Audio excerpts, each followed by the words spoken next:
Welcome to nature Tamil TV. இந்த வீடியோவில் நான் பார்க்க போகிறது ஓல்டு லைஃப்பில் பயன்படுத்திய அம்மிகளை பற்றி தான் பேச போகிறோம். ஸோ வாங்க வீடியோக்குள்ள போகலாம். அதுக்கு முன்னாடி இந்த சேனல் நீங்கள் சப்ஸ்கிரைப் பண்ணாமல் இருந்தீங்கன்னா சப்ஸ்கிரைப் பண்ணிருங்க. கூடவே இருக்க அந்த பெல் ஐக்கனை கிளிக் பண்ணிருங்க. அப்போ தான் நாங்கள் அடுத்து போடக்கூடிய வீடியோ உடனடியாக வந்து சேரும். அம்மிக்கல் அப்படிங்கிறது வந்து பார்த்துட்டிங்கன்னா கருங்கல்லால் செய்யப்பட்ட சமதள அமைப்பில் இருக்கக்கூடிய ஒரு வகையான கருவியாகும். ஸோ அதை எதுக்கு பயன்படுத்துகிறோம் அப்படின்னா மருந்து பொருட்களையும் மசாலா பொருட்களையும் வந்து பார்த்துட்டிங்கன்னா அதை அரைச்சி நம்ம சமையலுக்கு பயன்படுத்துறதுக்காக அந்த கல் இருந்துச்சு. ஒரு அரைவே இயந்திரம் அப்படின்னே சொல்லலாம். ஸோ அதை அரைக்கிறதுக்கு மேலே வந்து உருளை வடிவில் ஒரு கருங்கல் இருக்கும். அந்த கருங்கல்ல வந்து பார்த்தீங்கன்னா இருக்கைகளால் பிடிச்சு நல்ல மைய அரைக்கிறதுக்கு அந்த கருங்கல் இருக்கு. ஸோ இடிச்சு அதை வந்து அரைச்சாகணும். ஸோ அப்பதான் அந்த பொருள் வந்து பார்த்தீங்கன்னா மைய நசியும். சொல் பழங்காலங்களிலிருந்து பயன்படுத்தப்பட்டு வரும் ஒரு கருவியாகும் இந்த அம்மிக்கல். ஸோ அந்த அம்மிக்கலை வந்து பார்த்தீங்கன்னா ரொம்ப நாள் நம்ம அரைச்சிக்கிட்டு இருக்கோம் அப்படின்னா அந்த இடம் வந்து பார்த்தீங்கன்னா மழுங்கி போயிடும். அதாவது பார்த்தீங்கன்னா வளவளப்பு தன்மையாயிரும். ஸோ அப்போ எந்த பொருளை இட்டு வந்து பார்த்தீங்கன்னா நம்மளால அரைக்க முடியாது. அப்போ என்ன பண்ணும் அப்படின்னா அம்மியை வந்து பார்த்தீங்கன்னா பொழிவாங்க. அப்படின்னா என்னன்னா அம்மியை வந்து பார்த்தீங்கன்னா உளியால வச்சு அவன் கல்தச்சரை வச்சு நல்லா குத்துவாங்க.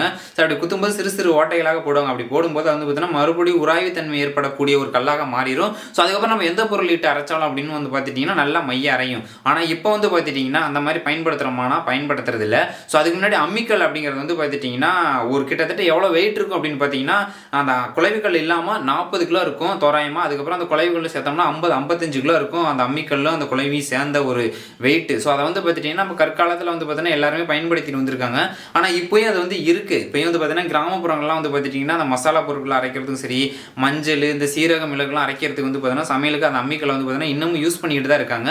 ஸோ பழங்காலத்துலலாம் என்ன பண்ணுவாங்கன்னா வீட்டுக்கு வீடு அம்மிக்கல்லாம் கிடையாது. வந்து பார்த்தீங்கன்னா மிக்சி கிரைண்டர்லாம் அந்த காலத்துல கிடையவே கிடையாது. அப்போ என்ன பண்ணுவாங்கன்னா ஒரு கிராமம் இருக்கும் அப்படின்னா அந்த ஊர் இருக்குது அப்படின்னா அந்த கிராமத்துக்கு நடுப்புறம் வந்து பார்த்துட்டிங்கன்னா ஊருக்கு சென்ட்ரு பகுதியில் ஒரு பொதுவான இடத்துல வந்து பார்த்தீங்கன்னா அந்த அம்மிக்கல் இதெல்லாம் வாங்கி வச்சிருப்பாங்க. ஸோ நமக்கு தேவையான பொருட்கள்லாம் வந்து பார்த்துட்டிங்கன்னா அங்கே போய் அரைச்சிட்டு வந்து அதுக்கப்புறம் தான் வந்து பார்த்தீங்கன்னா சமையல் பண்ணுவாங்க. ஸோ அந்த மாதிரி நடைமுறைலாம் கற்காலத்தில் இருந்திருக்கு.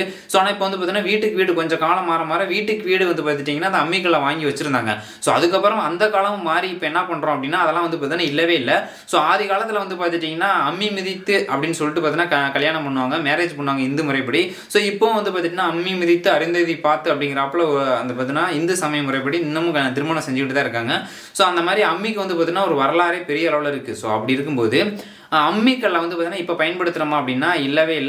இன்று வந்து பார்த்துட்டிங்கன்னா மக்கள் உடற்பயிற்சி அப்படிங்கிறது கட்டாயமாக்கிட்டாங்க. தினமும் வந்து பார்த்தீங்கன்னா உடற்பயிற்சி செய்கிறாங்க. ஸோ அந்த காலத்துலலாம் வந்து பார்த்தீங்கன்னா இந்த மாதிரி செஞ்சது இல்லை அப்படிங்கிறாப்புல சொல்கிறாங்க. ஏன் அப்படின்னு பார்த்தோம்னா அம்மியை வந்து பார்த்துட்டிங்கன்னா பிடிச்சி இந்த கையால் அரைக்கிறதுனால அதுவே ஒரு விதமான உடற்பயிற்சியாக இருந்திருக்கு. ஸோ அதை வந்து பார்த்தீங்கன்னா தினமும் அந்த மசாலா பொருட்கள் அரைக்கிறதுக்கு அந்த அம்மியை பயன்படுத்தினால அவங்க வந்து பார்த்தீங்கன்னா மற்றபடி இந்த தனிப்பட்ட முறையில் உடற்பயிற்சி செய்யணும் அப்படிங்கிற ஒரு அவசியம் இல்லாமல் இருந்திருக்கு. ஸோ அந்த மாதிரி அம்மிக்கல்லை நம்ம பிடிச்சி அந்த மசாலா அரைக்கிறதுனால அந்த மசாலாவோட தன்மை வந்து மாறுறது கிடையாது.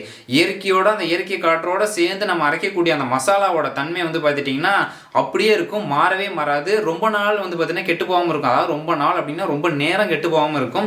இப்போ அரைக்கக்கூடிய அந்த மிக்சியில் அரைக்கக்கூடிய அந்த மசாலா அந்த சட்னி எல்லாம் என்ன ஆகுது அப்படின்னு பார்த்தீங்கன்னா கொஞ்ச நேரத்தில் வந்து பார்த்தீங்கன்னா கெட்டு போகக்கூடிய ஒரு தன்மையாக இருக்காது. காரணம் என்ன அப்படின்னு பார்த்தீங்கன்னா அந்த ஜாடிகளில் வந்து பார்த்தீங்கன்னா சூடு எரியிற நம்ம அரைக்கும் போது அது ஸ்பீடாக மின்சாரத்தில் சுற்றும் போது ஹீட் எரியுது. அந்த ஹீட் ஏறினால அந்த சுவையும் வந்து பார்த்தீங்கன்னா நமக்கு முழுமையாக கிடைக்கிறது கிடையாது. அது ரொம்ப நேரம் வந்து பார்த்தீங்கன்னா கெட்டு போகாமல் இருக்கிறது கிடையாது. ஸோ சீக்கிரம் கெட்டி போயிருது. அப்படி ஒரு தன்மை இருக்கு. அதுக்கப்புறம் வந்து பார்த்துட்டிங்கன்னா இந்த அம்மிக்கல் மூலியமான அந்த மசாலா பொருட்களை அரைக்கிறதுனால ஒரு சட்னி அரைக்கிறதுனால என்ன ஆகுது அப்படின்னு சொல்லிட்டு பார்த்தீங்கன்னா அந்த வாசனை இயற்கையாகவே நம்ம மூக்கு வழியாக போய் என்ன ஆயிருது அப்படின்னா நம்ம மூளையில் ஸ்டோர் ஆயிருது. அப்போ என்ன ஆயிருதுன்னா அந்த சாப்பாடை சாப்பிடணும் அப்படிங்கிற ஆர்வம் அதிகரிக்கும். அதனால பசி வந்து பார்த்தீங்கன்னா அதிகரிக்குது அப்படிங்கிறாங்க.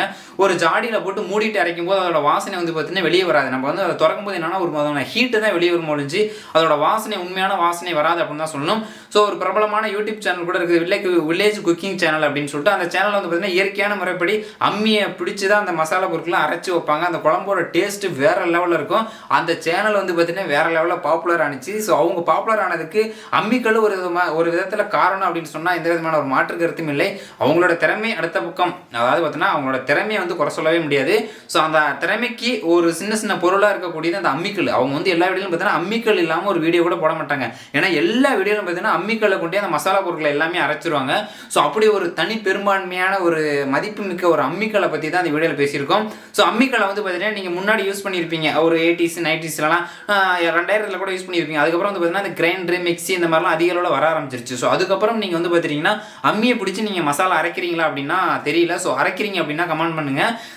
முன்னாடி அரைச்சிருக்கீங்க இப்போ அரைக்கிறதே கிடையாது அப்படின்னு சொல்கிறவங்களும் கமெண்ட் பண்ணுங்கள். அம்மிக்கல்லை வந்து பார்த்துட்டுனா இன்னமும் எங்கள் வீட்டில் அம்மிக்கல் தான்ப்பா, அம்மிக்கல்லை கொண்டு தான் மசாலா அரைக்கிறோம். அந்த வாசனை அந்த சுவை வந்து பார்த்தீங்கன்னா மாறாமல் இருக்குது அப்படிங்கிறவங்களும் வந்து பார்த்தீங்கன்னா கமெண்ட் பண்ணுங்கள். அம்மிக்கல் அரைச்ச சாப்பாடே சாப்பிட்டது இல்லைப்பா அப்படிங்கிறவங்களும் கண்டிப்பாக கமெண்ட் பண்ணுங்கள். ஸோ நீங்கள் இதில் எந்த கேட்டகரியில் இருக்கீங்க அப்படின்னு நீங்களே சொல்லலாம். ஸோ நீங்கள் ஒரு தடவை நினச்சி பாருங்களேன், இந்த அம்மிக்கலை வந்து பார்த்துட்டிங்கன்னா இன்டர்நெட் மூலியமாக விற்க ஆரம்பிச்சிட்டாங்க. அமேசான் இந்த மாதிரி நிறைய பிரைம்லலாம் வந்து பார்த்தீங்கன்னா விற்க ஆரம்பிச்சிட்டாங்க. அம்மிக்கல் அதாவது இந்தியா ஸ்டோன் அப்படின்னு சொல்லிட்டு மற்ற நாட்டுகள்லேயும் வந்து பார்த்தீங்கன்னா விற்க ஆரம்பிச்சிருக்காங்க. இதோட சுவை வந்து பார்த்துட்டிங்கன்னா அவங்களுக்கே தெரியுது. இதில் அரைச்சி நம்ம குழம்பு வைக்கிறோம், ஒரு சமையல் பண்ணுறோம் அப்படின்னா அதோட வாசனை மாறல, இது வந்து செம்ம டேஸ்ட்டாக இருக்குப்பா குழம்பு அப்படின்னு சொல்லிட்டு மற்ற நாடுகள்லேயே இதை வாங்கி பயன்படுத்திட்டு இருக்காங்க. ஸோ அம்மிக்கல் அப்படிங்கிறது தமிழ்நாட்டில் இருந்து வளர்ந்தது அப்படின்னு சொல்கிறாங்க. தமிழ்நாட்டில் வந்து பார்த்தீங்கன்னா இன்றளவும் கிராமப்புறங்கள்லையும் சரி, இன்றளவும் கிராமங்களில் வந்து பார்த்தீங்கன்னா இந்த அம்மிக்கல் பயன்பாடு அப்படிங்கிறது அப்படியே தான் இருக்குது, மாறவே கிடையாது. ஸோ வீட்டுக்கு வீடு ஒரு அம்மிக்கல் இருக்குது அப்படிங்கிறது தான் உண்மை. ஸோ நீங்கள் வந்து பார்த்தீங்கன்னா கிராமத்தில் போனீங்க அப்படின்னா கண்டிப்பாக அவங்க வீட்டில் அம்மிக்கல் இருக்கும். நீங்கள் வந்து பார்த்துட்டிங்கன்னா ஒரு பெரிய மாடியே கட்டியிருந்தாலும் அவங்க வீட்டில் ஒரு வாரமாக வந்து பார்த்தீங்கன்னா முன்னாடி இப்போ வச்சிருந்த அந்த அம்மிக்கல்லாம் தூக்கி போட மாட்டாங்க, வச்சிருப்பாங்க. அவங்களுக்கு தேவையான பொருட்கள் ஏதாச்சும் ஒன்று பார்த்தீங்கன்னா அரைச்சிக்குவாங்க. ஒரு மின்சாரம் வந்து பார்த்தீங்கன்னா சேவ் ஆகுது, பொருளாதாரம் வந்து பார்த்தீங்கன்னா உங்களுக்கு பல வகையில் வந்து பார்த்தீங்கன்னா சேவ் ஆகும். அந்த அம்மிக்கலை போட்டு அரைக்கிறதுனால நமக்கு வந்து உடற்பயிற்சியாகவும் இருக்கும், மின்சாரமும் சேமையாகவும், அதுக்கப்புறம் வந்து பார்த்தீங்கன்னா நமக்கு வருமானம் வந்து பார்த்துட்டிங்கன்னா கொஞ்சம் வர வருமானத்தில் கொஞ்சம் சேஃப்டி பண்ணலாம். ஸோ அந்தளவுக்கு அந்த அம்மிக்கல்லோட பயன்பாடுங்கிறது என்றளவும் தவிர்க்க முடியாத ஒன்று. ஸோ இப்போ வந்து பார்த்தீங்கன்னா அதிக அளவில் அம்மிக்கல் பயன்பாடு அப்படிங்கிறது வந்துருச்சு அப்படின்னு தான் சொல்லணும். So thank you. இந்த வீடியோ எவ்வளோ உங்களுக்கு பிடிச்சிருந்துச்சு அப்படின்னா ஸோ இந்த ஓல்டு லைஃபை பற்றி அடுத்தடுத்த வீடியோ நம்ம இந்த சேனலில் போட போகிறோம். ஸோ தொடர்ந்து ஆதரவு தெரிவிங்க, சப்ஸ்கிரைப் பண்ணிடுங்க. தேங்க்யூ.